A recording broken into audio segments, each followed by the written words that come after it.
এক নাম্বার কাজ হুম। বিশ্বাস করেন আর কিছু না, আমার এলাকার উন্নয়ন। ওকে।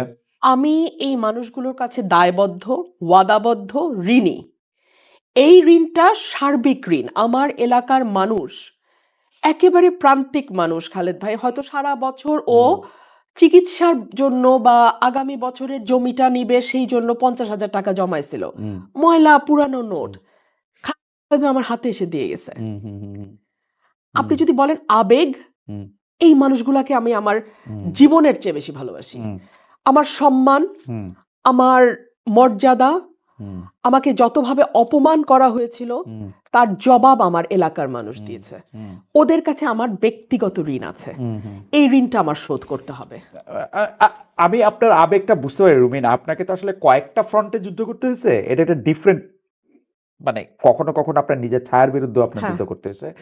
আপনি জানতেনও না যে কে আসলে আপনার লোক, কে আপনার লোক না, এখানে কে মানে কে ভিতরে বন্ধু কে কে শত্রু বন্ধু কিচ্ছু সে জানি না। জানা।